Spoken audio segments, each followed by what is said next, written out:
que nada, primero agradecer su presencia y también a las autoridades que permitieron estar presente aquí, al profesor Alejandro Salcido, que tengo el gusto, el honor, en su momento de hace 23 años, de ser su alumno, y el día de hoy, el hecho que me haya hecho la invitación es un honor para mí. Entonces, vamos a iniciar.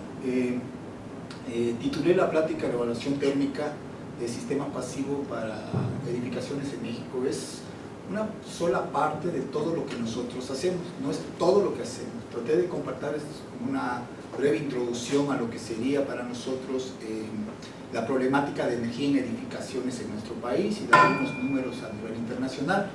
Las temáticas que elegí para platicar es uno sobre lo que es recubrimientos reflectivos, ¿sí?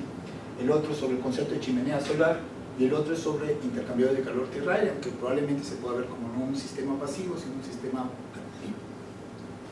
Bueno, nosotros trabajamos principalmente con una de las aplicaciones de las energías renovables, principalmente lo que sería la aplicación de energía solar. Como sus aplicaciones son dos, lo que sería la parte de fotovoltaica y la parte de conversión de energía fototérmica. En la parte fototérmica trabajamos con el concepto de arquitectura bioclimática, donde tratamos de aprovechar las condiciones del lugar para tener lo que sería el concepto de confort y calidad de aire al interior de lo que serían las edificaciones. ¿Cuál es la problemática que tenemos? La problemática que tenemos es que precisamente tenemos una tendencia a tener un estilo de vida en lo que serían las edificaciones tipo torre, y que este tipo de edificaciones tienen una alta dependencia con lo que serían los sistemas artificiales, y que cuando estos sistemas fueron diseñados, construidos, jamás se tomó en cuenta lo que serían las condiciones climáticas, que es con lo que interactúa este tipo de sistema, principalmente tratando de aprovechar lo que sería el recurso de la energía solar. Estas edificaciones que tengo acá son ejemplos de diferentes lugares, ¿sí?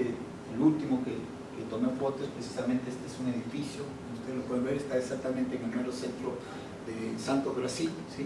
Y son edificios ya típicos el día de hoy, ¿no? Que son edificios que se están construyendo siguiendo una moda arquitectónica, pero no tomando en cuenta que cuando se construyen o se hacen estas edificaciones no se le hace un estudio de eficiencia energética y mucho menos se hace una evaluación desde el punto de vista térmico, ¿sí? Aunque en la parte normativa o regulación pudieran existir cosas establecidas, pues bueno, también resulta que nuestras regulaciones o normativas también de alguna forma han quedado obsoletas para ciertas tecnologías que se han ido desarrollando con el paso de los días. Bueno, ¿por qué trabajar en la problemática de edificaciones? Pues es muy sencillo. A nivel mundial, la Agencia Internacional de Energía a nosotros nos ha establecido en la última estadística que las edificaciones consumen alrededor del 30% de toda la energía a nivel mundial. Pues eso es lo que nos hace una problemática. En nuestro país, ¿qué es lo que ha sucedido? Pues muy sencillo. Hace aproximadamente un poco más de 60 años, pues solamente éramos 25 millones de habitantes. Conforme fue pasando los años, nos convertimos al día de hoy a tener alrededor de 125 millones de habitantes. Y al tener este crecimiento, pues tenemos una demanda de ciertas necesidades. Principalmente esa demanda de necesidades pues se relacionan con lo que sería salud, alimentación y el hábitat, ¿no? Todas las personas que están trabajando son lo que se definen como los problemas a nivel mundial. Sí hay muchas cosas que hay que atender, sí hay muchas cosas que hay que tratar de resolver, pero estas tres cosas que se relacionan directamente con el ser humano. El ser humano, si no tiene salud, estamos en situaciones graves. También la situación de la alimentación. Todas las personas que están trabajando, que tengan que ver con cosas de la alimentación, por eso ustedes van a ver muchos de los recursos enfocados hacia la parte. Y la otra, así como ahorita estamos desarrollando nuestras actividades del día, pues también de alguna manera pasamos horario, el 90% en estadística, el 90% de todo lo que es nuestro tiempo lo pasamos en un recinto llamado habitación, llamado vivienda, llamado espacio de trabajo, llamado, llámale como sea, incluso hasta dentro de un automóvil, ¿no? Y por eso es que tenemos la otra parte de la aplicación o de la demanda que tenemos como problemática. Bueno, y en México, ¿qué es lo que tenemos? Pues bueno, en México lo que ha sucedido es que tenemos un alto consumo de electricidad y de gas, crecimiento continuo de consumo de energía y sistemas de aire acondicionado por ventiladores, y resulta que también tenemos de alguna manera manera tenemos mucha edificación construida que no siguió en su momento ninguna regulación, ninguna norma, y que de alguna manera está generando un efecto inercial, de alguna manera nos está teniendo un compromiso con el consumo de energía para generación futura, ¿sí? Y eso principalmente se debe al crecimiento de este tipo de edificaciones, que todas estas edificaciones están basadas precisamente en lo que sería su necesidad energética con base al clima. Y en nuestro país, alrededor del 68-70% del clima se considera como clima cálido, no porque no tengamos problemas con otro tipo de clima. Tenemos unas regiones en la parte norte de nuestro país en las cuales también tenemos que atender situaciones de clima donde es frío, la humedad es muy alta, y también tenemos que pensar en esa situación, no solamente en la parte de tratar de resolver condiciones donde tenemos clima cálido.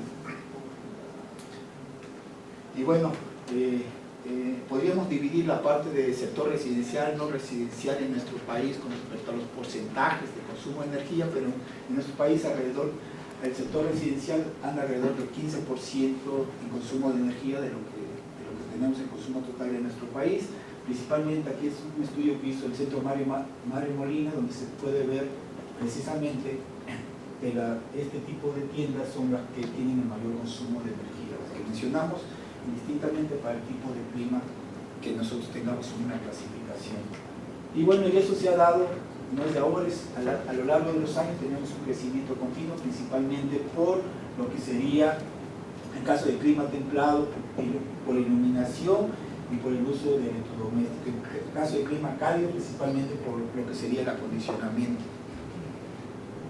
Bueno, esta diapositiva que tenemos aquí es una diapositiva que está cortada, intenta representar la historia de lo que sería la construcción en nuestro país, ¿ya? Y ahí ustedes pueden ver algunos organismos que han surgido en diferentes etapas a lo largo de la historia de la construcción en México. Pero desafortunadamente para nuestro país no hubo hasta alrededor de aproximadamente a finales de los 80, 1989, cuando se construyó por primera vez lo que sería la Comisión Nacional de Energía. La Comisión Nacional de Energía es la encargada de implementar, regular lo que serían las normas o regulaciones de nuestro país. Y entonces uno podría pensar qué es lo que pasó con todas las edificaciones previo a establecer unas regulaciones. Pues bueno, construyeron como pudieron y como quisieron. Lo que fue el CONAE migró aproximadamente en 2007, cuando se convirtió en lo que sería la Comisión Nacional de Uso Eficiente de Energía, con la misma finalidad. Y lo que nos resulta de nosotros, ahí es una diapositiva donde se trata de mostrar todo de cómo se gestiona lo que sería la construcción en nuestro país. Lo que intento mostrar allá es simplemente que tenemos personas que son derechohabientes, que tienen un recurso y pueden acceder a través de su trabajo a un tipo de edificación, de vivienda. Por otro lado, tenemos personas que tienen un recurso económico pero que no son derechohabientes. Y por otro lado, tenemos las personas que ni tienen un recurso económico ni tampoco son derechohabientes. Y entonces, ¿qué pasa con todo este tipo de construcción? Pues resulta que en este tipo de construcción nosotros podríamos pensar, esta es una estadística de nuestro país, lo que podríamos pensar, la construcción regulada de nuestro país, esas unidades habitacionales, multifuncionales, llámalo como quiera llamar, alrededor del 35%. Pero en nuestro país, los que nos dedicamos a esta situación, no solamente tenemos la problemática del problema de energía en edificaciones, sino tenemos un problema adicional, que es el de la autoconstrucción. Esta es una foto tomada precisamente del CENIDET, que lo tenemos aquí enfrente del cerro que tenemos, un ejemplo de lo que es la construcción, pero tantito peor. Nosotros nos encontramos realmente con escenarios como este tipo, ¿no? Esto no es una foto tomada de un lugar X, este es de un lugar del Estado de México. Entonces, cuando nosotros estamos tratando de estudiar, de analizar, de hacer propuestas que vengan de mejora para ahorro de energía, pues nos encontramos con esto, ¿sí? Con un alto porcentaje de autoconstrucción. Nosotros cuando estudiamos algo para que pueda ser replicado a la sociedad. Y la mejor manera de poderlo hacer es a través de las regulaciones o a través de las normas. Yo no puedo ir, o los que nos dedicamos a este negocio de proponer cosas para las edificaciones, no podemos ir casa por casa y está queriendo resolver a cada casa qué le conviene. Y entonces, este es otro problema que también tenemos en nuestro país, la autoconstrucción, que de alguna manera, cuando nosotros entramos al rollo de revisar lo que sea las regulaciones o las normas, tampoco se observa que hay una tendencia como para algún programa de qué hacer con las personas que no tienen de alguna forma un recurso económico para evitar que suceda la autoconstrucción. Y eso también nos está generando ese gran porcentaje de consumo de energía que hablamos del 15%. Bueno, aquí es un listado de todo lo que son las normativas en nuestro país. Sabemos que tenemos dos tipos de simbología para las normas y regulaciones en nuestro país.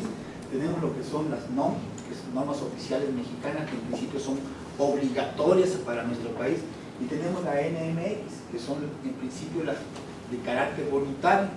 Y estas que tengo listadas acá en sus diferentes evoluciones son las que están relacionadas con las edificaciones. Unas principalmente orientadas hacia lo que serían las envolventes, otras lo que sería la eficiencia energética en la misma, la 018, la 024, ¿verdad? Y las últimas que tienen que ver una con lo que sería el concepto de edificio sustentable y la otra con lo que sería recubrimientos reflectivos. Y otra situación grave que tenemos en nuestro país es, este es un mapa de lo que sería alguna normativa, alguna regulación que pudiera existir en nuestro país con respecto a qué hacer con edificaciones que ya están construidas, porque todo lo que está anterior, el listado anterior, fue precisamente para edificaciones de nueva creación. Entonces, ¿qué sucede cuando las personas quieren adecuar o quieren hacer una remodelación a alguna edificación? Pues resulta que no hay algo que nos indique cómo pudiéramos nosotros hacer algo para tender a tener un ahorro de uso eficiente de energía. Entonces, esto es un mapa a nivel mundial donde se puede ver que hay regulaciones obligatorias, voluntarias y mezcla de ellas. Se alcanza a percibir que en nuestro país no existe algún tipo de regulación, algún tipo de norma que nos indique qué hacer cuando nosotros queremos hacer remodelaciones o adecuaciones a una edificación existente. Eso está hablando de que si usted puso atención cuando apareció nuestra primera regulación nacional en 1989 para atrás, la gente hace lo que sea y por eso es que seguimos teniendo este problema de consumo de energía excesivo por las edificaciones. Entonces tenemos el problema de no tener regulaciones por un lado completas, tenemos el otro problema de la autoconstrucción y tenemos por el otro problema de que cuando se tratan de aplicar o uso de esas normativas, pues a veces esas normativas no se hacen de carácter obligatorio. ¿Qué existe en nuestro país para tratar de atender adicionalmente a las partes normativas? Existió, esto ya no existe, existió en el sexenio de 2006 a 2018 existió el concepto del PESES, que fue el primer concepto para tratar de tener edificios sustentables. Lo único que había en eso, cuando uno lo revisa, es que solamente a la parte bioclimática se le asignaba un carácter de puntaje de 25 puntos y por allá seguía todo lo demás, ¿no? Realmente el puntaje que estaba asignado para un edificio sustentable era mínimo para la demanda que se estaba queriendo hacer. Históricamente yo solamente encontré en principio que hubieron 3 edificios que intentaron cumplir con el concepto de PESES. La otra certificación, que seguro la han escuchado, la certificación LED, que es una certificación creada en Estados Unidos. Actualmente en nuestro país solamente existen, en 2019 solamente existen 370 edificios que cuentan con esta certificación. Hay diferentes niveles, ¿sí? La certificación verde, la certificación platino, que es la que todo el mundo desea, pero si nosotros sacamos la cantidad de edificaciones que tenemos en nuestro país comparado con 370, pues prácticamente no llega ni siquiera al 1%. También existe lo que sería el Código de Edificación de Vivienda, establecido o escrito por lo que sería el CONAVI, el cual intenta establecer las obligaciones y responsabilidades de las autoridades y los involucrados para lo que sería la industria de la construcción. Se entiende que es quien observa, mira y hace que suceda, que se aplique lo que sería nuestra regulación, nuestra normativa nacional. Pero resulta que muchas veces cuando nosotros hacemos alguna visita, hacemos un recorrido en alguna unidad multifamiliar, algún tipo de edificación, nos damos cuenta que efectivamente no se está cumpliendo incluso lo que está establecido por parte del regulador. Y el último intento de hacer algo establecido por lo que sería la Secretaría de Energía, lo que se estableció como la hoja de ruta o el route map, ¿sí? De un plan de trabajo hasta el 2030 para tener en nuestro país lo que sería edificaciones de energía cero. ¿Sí? Pues ya llevamos un avance, se han involucrado algunas instituciones educativas, se han involucrado por supuesto la industria, ¿sí? Y bueno, es lo que se tiene establecido supuestamente de cómo se va a llevar a cabo lo que sería la construcción, las edificaciones en nuestro país, incluso por tendencia, incluso también para pensar en hacer adecuaciones. Bueno, en 2013 la Agencia Internacional de Energía hizo un ejercicio para México, en el cual trató de establecer parte de la problemática que tenía y tratamos de establecer algunas recomendaciones para lo que sería nuestro país.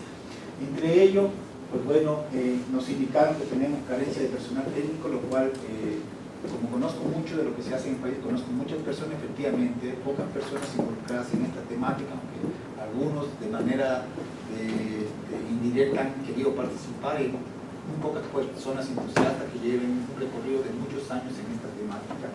Y también hay poco involucramiento por la parte industrial con respecto al apoyo que podría haber para el desarrollo de proyectos y el desarrollo de la aplicación de nuevas tecnologías. ¿Qué nos recomiendan a nosotros? Pues nos recomiendan algunas cosas típicas de tiempos atrás, ¿no? Que tomemos en cuenta la orientación de la edificación, que usemos un sombreado natural, colores claros en la superficie de la edificación, así como también en el techado, que se mejore el envolvente de la edificación, usando ventanas de vidrio doble, usando ventanas de vidrios de baja emisividad, usando también cierto tipo de material aislante, no el típico como el que conocemos, que encontramos a veces en el mercado. Si nosotros estamos convencidos de hacer caso de las recomendaciones que nos hace la Agencia Internacional de Energía, pues podríamos intentar probablemente ir al mercado, tratar de obtener esas tecnologías. Esta es una tabla donde están diferentes tecnologías, ¿sí? Y aquí están los diferentes países. Aquí se encuentra México. Nosotros podríamos hacer un cruce de alguna tecnología, ¿sí?, con nuestro país y encontrar un simbolito. Esos simbolitos lo que significa es que ya es un mercado perfectamente establecido, es un mercado que está iniciando y así sucesivamente. Pero lo que nosotros encontramos también el día de hoy es que encontramos que un mercado que todavía México todavía no tiene la tecnología disponible localmente. Y ese es otro problema que tenemos. Por ejemplo, nosotros que estamos trabajando hoy con las aplicaciones de materiales de cambio de fase, esa tecnología ni siquiera está contemplada el día de hoy en las regulaciones mexicanas. Y esa tecnología tampoco existe en nuestro país, aunque ya comercialmente ya es muy común en el exterior. Bueno, estos son unos puntos con base a los años, con base a la experiencia, que considero yo que son puntos que nosotros deberíamos de trabajar, que nos deberíamos de enfocar. Uno de los puntos es precisamente que la normativa debe ser carácter obligatorio y que en esa normativa se debería de estar demandando una evaluación energética cuando se estén haciendo las concesiones para la industria de la construcción. Otro es que las edificaciones tienen que ser diseñadas con bajo consumo. También se tienen que estar implementando nuevas tecnologías, no estar trabajando con tecnologías probablemente que ya sean obsoletas. ¿Por qué? Porque resulta que con el paso de los años se ha visto precisamente a través de los estudios que hay nuevas tecnologías que pueden sustituir, ya haciendo completamente un ciclo de vida que a la larga nos sería de mayor beneficio. Y esa es una situación que tampoco se está contemplando en la parte de regulaciones, ¿sí? Nuevas metodologías constructivas, tenemos que cambiar los hábitos de construcción. Mucho hoy, trabajando con el concepto de más barato, hacemos uso de materiales no adecuados. Entonces tiene que cambiar un poco el concepto. El concepto tiene que cambiar a que sea primero seguro, en segundo lugar funcional y en tercer lugar la parte estética. con todo respeto, algunas veces es todo al revés. Muchas veces dejamos al final la seguridad funcional, pues que medio funcione y pues que sea muy bonito, que es lo que vende como mercadotecnia, ¿no? Pero la realidad, el usuario, la sociedad empieza a percibir otra situación diferente. Entonces también la industria de la construcción tiene que girar un poco el pensamiento para pensar de esa manera, porque estamos hechos para aportar a una sociedad, no estamos hechos para aportarnos hacia nosotros, solo hacia nosotros, ¿sí? Y también tenemos que de alguna manera hacer proyectos demostrativos, aunque muchas de las cosas las hacemos que sean funcionales cuando las analizamos desde el punto de vista teórico, hacemos algunas modelaciones, pero también la gente quiere ver que las cosas sean funcionales. Entonces necesitamos hacer algunos proyectos que la gente los pueda mirar, que pueda ser demostrativo, y eso nos lleva también a hacer difusión en diferente etapa generacional, ¿no? Porque nosotros ya estamos en una etapa donde empezamos a madurar ciertas cosas, pero probablemente las nuevas generaciones desconocen todo esto hasta que alcanzan un nivel de licenciatura, un nivel adulto, y esto lo tenemos que hacer desde más temprana edad, para tener nuevas generaciones con una nueva cultura. Bueno, como CENIDET, bueno, aquí lo que estoy representando es un mapa con todas las instituciones donde estamos involucrados con el grupo de trabajo de CENIDET. Entonces, parte de lo que yo estoy mostrando, que lo mostraré, que se comentará, pues tiene que ver no solamente con nosotros mismos, sino también con otras personas con las que estamos involucrados. Prácticamente ustedes pueden ver allá que trabajamos con diferentes instituciones, principalmente educativas, ¿sí? Muy cargado con la parte del sureste, toda esta situación de la parte climática, y una parte hacia la parte norte, que también es otra que tenemos que trabajar y intensificar. Este es el grupo de trabajo, no somos un grupo súper numeroso, son personas entusiastas, somos incluso generacionalmente, somos personas contemporáneos desde el punto de vista de estudios. ¿Sí? Estas son las personas, los colegas de diferentes centros de trabajo a nivel del país, y también con el paso de los años hemos tomado una posición a nivel internacional, lo cual nos ha permitido colaborar, nos ha permitido interactuar desde nuestro punto de vista y nuestro objetivo principal como centro, que es la formación de recursos de alto nivel, nos ha permitido interactuar con diferentes instituciones, así como también a nuestros alumnos. Y en lo personal es con el grupo de personas donde yo interactúo, y de cada uno de esos lugares hay unas situaciones que nosotros hemos ido aportando y también que nos han ido aportando. Nuestra línea de trabajo pues se enfoca precisamente al análisis y diseño técnico de edificación y sistemas solares reaccionarios. Hay diferentes subtemas, ¿sí? Pero principalmente el corazón es lo que sería la energía en edificaciones. Bueno, este es un ejemplo de algún desarrollo tecnológico, de lo que algunas veces yo comento, tomo a manera de presentación, porque muchas veces como académicos, muchas veces nos preguntan que dónde está lo que hacemos o dónde repercute lo que hacemos, ¿no? Entonces este es un ejemplo de lo que sería un desarrollo tecnológico para nuestro país. Es el instrumento de medición de mayor grado de exactitud que pudiera tener para la medición de conductividad térmica. Tuvimos la fortuna de trabajar con el primer aparato en nuestro país que se desarrolló en el Centro Nacional de Investigación y Desarrollo Tecnológico, el CENIDET, ¿sí? Que es lo que hicimos, es este ejemplo, esta fotografía. Posteriormente, en conjunto con el profesor Leonel Lira, se desarrolló un segundo aparato que llamamos nosotros el de segunda generación, y con el paso de los años tuvimos la oportunidad para implementar ese aparato que no existía en nuestro país, para precisamente hacer todas las intercorporaciones internacionales y precisamente para dar trazabilidad a lo que sería la medición de conductividad en los laboratorios industriales, laboratorios. Ya.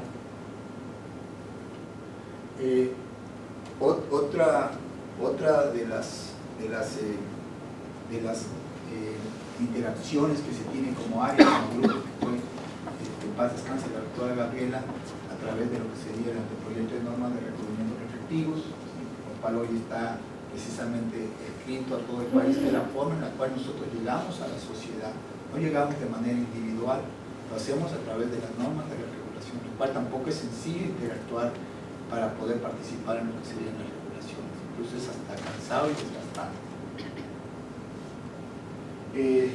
Uno de los proyectos o megaproyectos que se hicieron en el país precisamente fue la de construir esta herramienta de Ener Habitat. También se participó como centro, CENIDET, y hubieron otras instituciones participantes para tener la primera herramienta de nuestro país para lo que sería la modelación o relación de componentes, tanto de paredes o de techos, que fueran paredes no homogéneas o techos no homogéneos. Nosotros pues, tenemos, con el paso de los años, hemos tenido la construcción de todo lo que sería nuestra plataforma de modelación, ¿sí?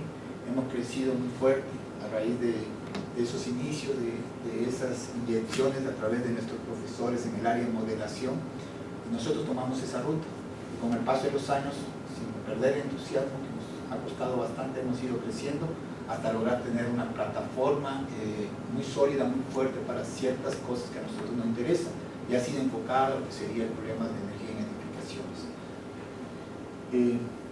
Con el paso del tiempo pues, nos ha llevado a que tenemos que hacer un tipo de modelación, lo que llamamos modelación de alto rendimiento. Estamos en una transición para hacer todo lo que sería a través de la plataforma de clusters.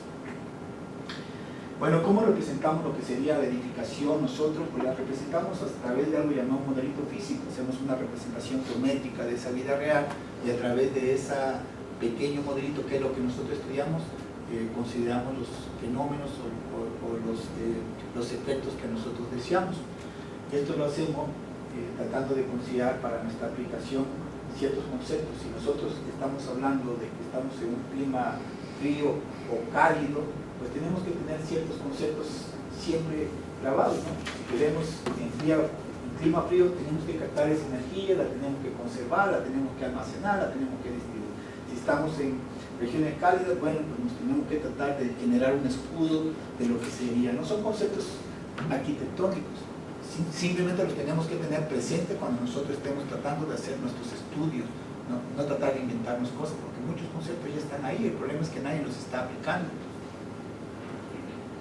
Y bueno, consideramos en esa habitación o en esa vivienda, hemos considerado diferentes cosas. Consideramos el concepto de muro trombe, que se ocupa para calentamiento. Consideramos el concepto de intercambiador tierra-aire, que se ocupa tanto para calentamiento como enfriamiento. Consideramos la chimenea solar para ventilación, la consideramos como fachada.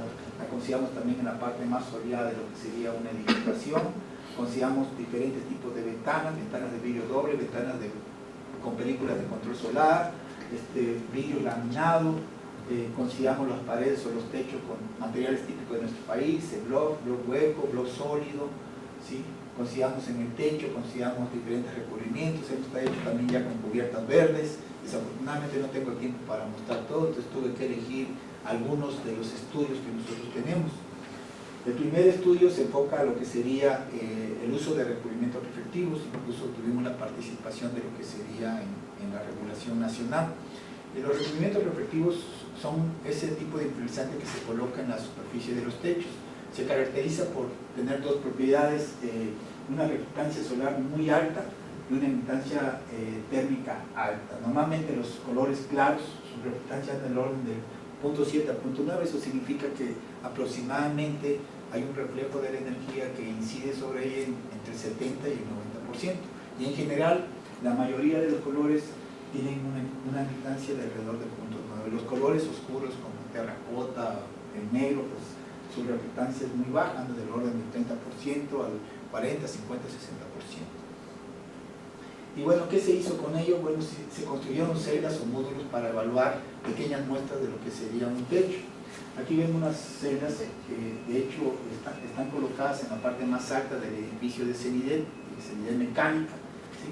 Entonces se construyeron las muestras, entonces esa muestra se deja común y corriente sin ningún recubrimiento, se hacen otra muestra con algún recubrimiento particular, no quiero decir marca, pero son de la evaluación de los recubrimientos respectivos del mercado mexicano, ¿sí? Y también aquí de color terracota, ¿no? Entonces hacemos una evaluación experimental del comportamiento al interior de lo que sería esa celda para poder determinar cuánta energía deja pasar cuando tú usas un recubrimiento reflectivo o cuando no usas un recubrimiento reflectivo. Aquí hay dos tipos de recubrimiento, por allá, tratando de no mostrar las marcas, por favor, y contra la muestra que no tiene el recubrimiento, ¿no? Entonces se ve que este tipo de recubrimiento blanco 1 tiene una reducción de energía alrededor del 57%, y cuando usamos un recubrimiento blanco de otras características tiene una reducción de energía del 80%. Sin embargo, cuando tú usas un recubrimiento color terracota, en lugar de reducción de energía, tienes un aumento de energía del orden de 34%. Esas son cosas que a veces no se saben, porque, por ejemplo, cuando ustedes van a comprar ese producto se lo venden a ustedes que es por 3 años, por 5 años, por 10 años, y muchas veces no nos indican las características principales de ese producto. Las características principales de ese producto es su capacidad de reflectancia, cuánto puede reflejar. Y si ustedes van al mercado no van a encontrar eso. Ustedes lo que van a encontrar es un producto que le dicen que lo puede tener hasta 3 años, 5 años, 15 años. La realidad nosotros que lo hemos visto, lo hemos medido, lo hemos medido experimentalmente a la intemperie, lo hemos visto en las propias casas, y lo hemos hecho desde el punto de vista de modelación. Hemos visto que hay un desprendimiento y hay un envejecimiento de esa tecnología. Esa tecnología puede funcionar para ciertos lugares, pero no es funcional para otras regiones. Ahorita voy a poner alguna foto que puede impactar, que es una foto tomada de algún lugar donde esa tecnología no se debía de usar. No es porque la tecnología sea mala, sino simplemente ahí no se debe usar esa tecnología. Por eso es la razón por la cual se tienen que hacer las evaluaciones. No todas las tecnologías se pueden usar en todos lados, ¿sí? Sino esa es la parte en la cual nos está fallando a veces, en la parte normativa o en la parte de regulación. Sí, aquí también es un ejemplo de cuando construimos el modelo teórico. Entonces, en el modelo teórico es una comparación con la parte experimental, y ustedes pueden decir por varios días cómo el modelo teórico está prediciendo lo que sería el comportamiento de ese sistema, de ese techo, en este caso de las temperaturas que se están teniendo promedio a la superficie interior, exterior, sin recubrimiento y con recubrimiento. También esto se hizo la evaluación de lo que conocemos como la edificación base, la edificación que está establecida en nuestra norma, es una edificación típica de vivienda, ¿sí? Con características establecidas en dimensiones, materiales, y se hizo su evaluación para diferentes tipos de clima en nuestro país, tratando de hacer una evaluación de lo que sería todo el año del uso de ese tipo de recubrimiento, ¿sí? Y ahí tenemos porcentajes de evaluación anual para poder tomar decisiones en dónde se debe de recomendar y en dónde no se debe recomendar usar esa tecnología. Algo que no se toma en cuenta cuando también se hacen estas evaluaciones es el envejecimiento que tienen estas películas. ¿A qué se refiere con el envejecimiento de estas películas? Es que esas propiedades que nosotros estamos reportando es cuando la película está recién nueva, si lo llamamos recién puesta. Sin embargo, con el paso de los días, con el paso de los años, esa película se va deteriorando y tiene un deterioro en su valor de su propiedad alrededor del 20 y 30%. Eso no solo lo digo yo, no solamente lo hemos medido nosotros, eso lo dice también a nivel internacional. Y esa es otra situación por la cual ustedes, cuando usted está comprando un producto que le están diciendo por 10, 15 años, esa película ya tuvo un envejecimiento, y si no tiene un mantenimiento adecuado, esa película ya tiene un comportamiento completamente diferente al que inicialmente le quieran presentar o le quieran mostrar. Y bueno, también con eso no solamente hacemos la parte de investigación, también hacemos la asesoría, lo que sería la industria de la construcción, cuando hay los acercamientos. Entonces, parte de ellos como nuestro trabajo, no solamente la formación de los recursos humanos. Este es un ejemplo de las cosas que no se deben de hacer, ¿no? Si nosotros estamos diciendo que el recubrimiento de color terracota tiene una ganancia de energía más que si usted no tuviera ese recubrimiento en un clima cálido, entonces esto sería lo que no debemos de hacer. Sin embargo, está la parte de la mercadotecnia, ¿no? Que nos preguntamos por qué ese color terracota. Pues es muy sencillo, es una herencia de la teja francesa en la cual emula la teja, y entonces la gente piensa que colocándole un color de recubrimiento rojo, puede imaginar que las personas están pensando que usted tiene un color de teja, pero lo único que está haciendo allá usted es colocar un intercambiador de calor. Son de los ejemplos que no hay que seguir, y esto es más común de los que ustedes se imaginan. Esto me lo toco tiro por viaje cada vez que voy a un viaje a alguna ciudad en nuestro país, voy a descender y me encuentro, estoy viendo todos los techos y veo esto, y no solamente esto, sino también del color negro. Recomendación: si usted no tiene ningún problema de filtración y usted está en un clima cálido, mejor no le ponga nada. También hacemos publicaciones de todos estos trabajos, los hacemos a nivel internacional. Estos trabajos no los empezamos a estudiar el año pasado, no los empezamos a estudiar hace 3 años. Ustedes pueden ver que venimos escribiendo acerca de este tipo de estudios de pecho con recubrimientos. Ya tiene más de 10 años que estamos escribiendo cosas acerca de ello. Bueno, el concepto de la chimenea solar. El concepto de la chimenea solar es un concepto de un sistema pasivo que se ocupa precisamente para ventilación. Aquí hay un prototipo de chimenea usado en la plataforma solar de Almería, que es un grupo con el que nosotros trabajamos. ¿Sí? No es otra cosa. Al frente tienes una cubierta de vidrio, al fondo tienes un muro como pared alrededor y se genera lo que sería el efecto invernadero. En este espacio es el espacio que supuestamente está conectado a la habitación y este es el que está desfollando lo que sería el incertidumbre. Entonces generamos el efecto, vamos a decirlo redundante, el efecto chimenea, el efecto stack, para calentar de alguna manera el aire asciende de manera natural y genera la succión de lo que sería la habitación para tener concepto de ventilación. Hace algo similar como si tú tuvieras un ventilador. ¿Sí?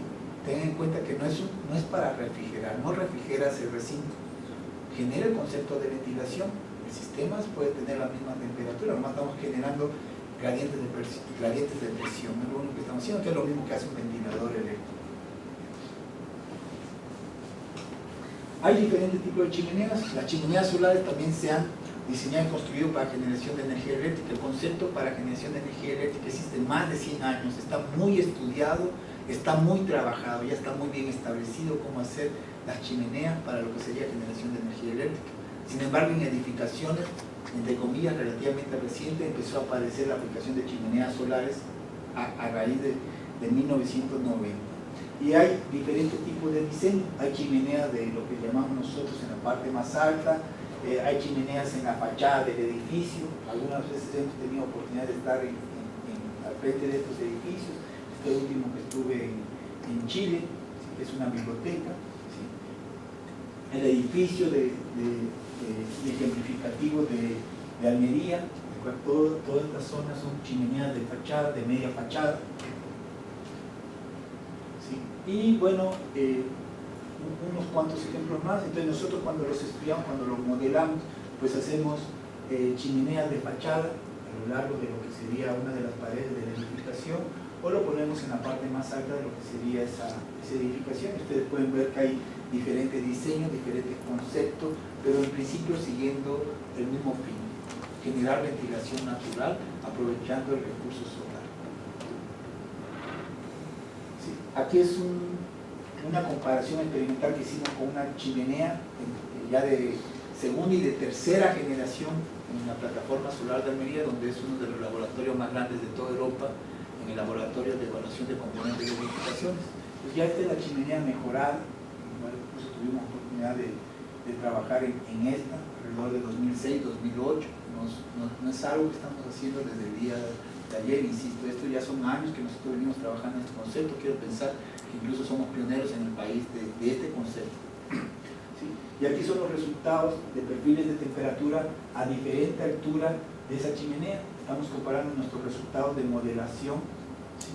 A diferente altura, ¿sí?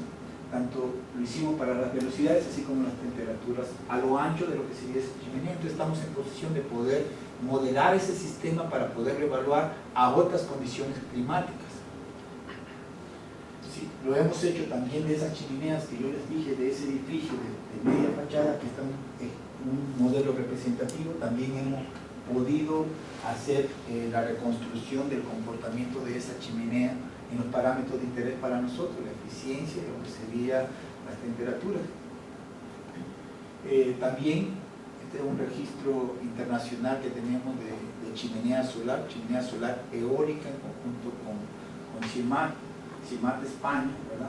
En las cuales se aprovecha en el diseño de la chimenea no solamente la parte de la energía solar, sino también se aprovecha lo que sería la parte eólica. Hemos hecho prototipos para la industria, particularmente para la industria Nissan mexicana, en los cuales se le diseñaron algunos prototipos, ellos accedieron, se hizo a través de un convenio, se hizo a través de un proyecto, y este es un ejemplo de ese prototipo de chimenea entregado a Nissan mexicana, el estado de Cuernavaca, Morelos. ¿Sí? También la hemos modelado.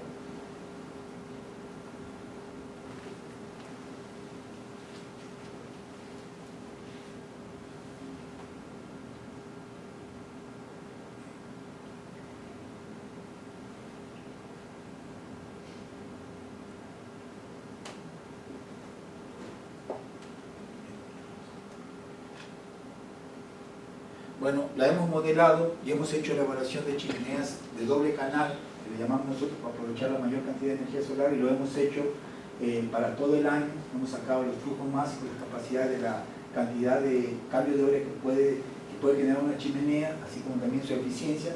Lo hemos hecho para la ciudad de Mérida. ¿Sí? Y siguiendo la parte normativa, para sacar cuáles son las dimensiones de lo que se puede ventilar, ¿sí? Para al tener una chimenea de ciertas características. Y entonces para un salón de clase podemos ventilar con una sola chimenea, podemos ventilar 75 metros cúbicos, tratando de seguir lo que nos indica la norma desde el punto de vista de cambios de aires. Y lo mismo para un laboratorio educativo. Obviamente este es el cálculo demostrativo de lo que nosotros ya podemos hacer, de las capacidades que tenemos nosotros al querer diseñar chimeneas y al querer saber cuánto podemos ventilar. Eso es lo que podemos lograr con una sola chimenea de un solo lado de medición para las condiciones climáticas de Mérida. También, como todo entusiasta, pues hemos tratado de empujar a nuestro centro con estas temáticas, ¿no? Pues en una de las remodelaciones de uno de los edificios se logró convencer a las autoridades para tratar de instalar lo que sería una chimenea solar. Esta chimenea solar tiene unas características particulares, ya no son como de las mostradas anteriormente, son chimeneas que tienen unos conos, tienen dos conos, ¿sí? Para tratar de aprovechar lo que sería cualquier tipo de fuente de energía alrededor de él. Hoy están instaladas, no están todavía instrumentadas esta chimenea, pero la idea es poder instrumentar para ir monitoreando la capacidad de ventilación que pueda proporcionar a lo que sería en este recinto. Hoy ya esas chimeneas, tenemos prototipo en el laboratorio, hemos escrito acerca de ello, pero hoy también esas chimeneas las estamos estudiando ya con lo que sería para nosotros materiales de cambio de fase, con la idea de poder almacenar energía y prolongar el tiempo de operación de estos sistemas, sobre todo en lugares cálidos donde en la noche se necesita ventilación. Aún no tengamos radiación solar, si sabemos diseñar adecuadamente ese sistema, podríamos captar y hacer una especie de regulación del comportamiento de ese sistema para prolongar su hora de operación. Y hemos sacado hasta 2-3 horas de prolongación del sistema, aún no hay energía solar, y eso lo hacemos a través de usar materiales de cambio de fase. También hemos venido implementando una plataforma en la cual la idea es fomentar el uso de todo este tipo de tecnología, y esto lo venimos haciendo a través de todo el grupo de trabajo, no solamente de aquí de CENIDE, sino también de toda la gente que está participando. Y esta plataforma todavía no está abierta al público, esto será para que lo use estudiantes secundaria, preparatoria, licenciatura, industria de la construcción, arquitectos, ingenieros civiles. Para lo que nosotros modelamos, ellos simplemente con colocar sus datos, ellos puedan mirar lo que nosotros miramos como investigadores. Ya es un ejemplo de ello, es un ejemplo de la chimenea, los datos ya viene bastante avanzado, se elige el sistema que quieren modelar, se piden algunos datos, se ponen los datos y tendrán los resultados disponibles tanto de manera gráfica como de manera de datos para que usted prepare sus propios gráficos. También hacemos publicaciones de eso, como todos investigadores, o en las demandas de requisitos académicos tenemos que estar publicando esta información, no solamente de manera local, sino también de manera internacional. El concepto del intercambiador de calor tierra-aire es un sistema que podemos llamar no solamente como pasivo, más bien un sistema que puede ser activo para mejorar su rendimiento térmico. Es un sistema que aprovecha la inercia de la Tierra, aproximadamente entre 1 y 2 metros de profundidad desde la superficie de la Tierra tiende a tender la temperatura promedio anual. Eso significa que si yo en una época de frío aquí tengo 15 grados, más o menos tengo alrededor de entre 6 y 8 grados más cálido en la parte inferior de la Tierra, entre 1 y 2 metros. En clima cálido, o en la temporada de cálido, si yo tengo aproximadamente 30 grados acá, encuentra entre 6, 10, 12 grados dependiendo de las condiciones de la tierra, el tipo de tierra, dependiendo de las condiciones de humedad. Y eso es lo que nosotros realmente aprovechamos cuando hacemos un intercambiador de calor tierra-aire. Es un sistema que en principio puede operar a lo largo de todo el año. ¿Sí? Este es, a mi punto de vista, el primer intercambiador desde el punto de vista experimental que se ha construido en nuestro país. Lo hicimos con la Universidad de Quintana Roo a través del profesor Jorge Aguilar. ¿Sí? Se puede ver, mi idea fue que este edificio, que era para albergue de estudiantes de externos a la universidad o profesores externos a la universidad, se pueda provocar ventilación de manera natural. Y bueno, se colocaron puntos de medición a lo largo de este tubo, a la entrada, a lo largo de él y a la salida, ¿no? Ya tiene un diseño particular con base a estudios que nosotros hemos realizado, tiene un tilo, tiene un espesor, tiene cosas por el estilo. Y bueno, lo que uno anda buscando es precisamente la diferencia de temperatura entre la entrada y la salida de ese intercambiador. La curva de color negro, la bolita, esta es la temperatura de entrada en época de verano, ¿sí? Alrededor de, en este caso para este clima, de 33, 34 grados, y la temperatura de la salida que se logra es alrededor de 31, 32. Eso se ha hecho para Quintana Roo, eso también se ha hecho para Villahermosa, porque insisto, esto lo hemos ido fomentando a lo largo de todo el país, y como el CENIDET está pequeño, no tenemos el espacio para construirlo, pues a través de nuestros colegas logramos llevar todas estas ideas.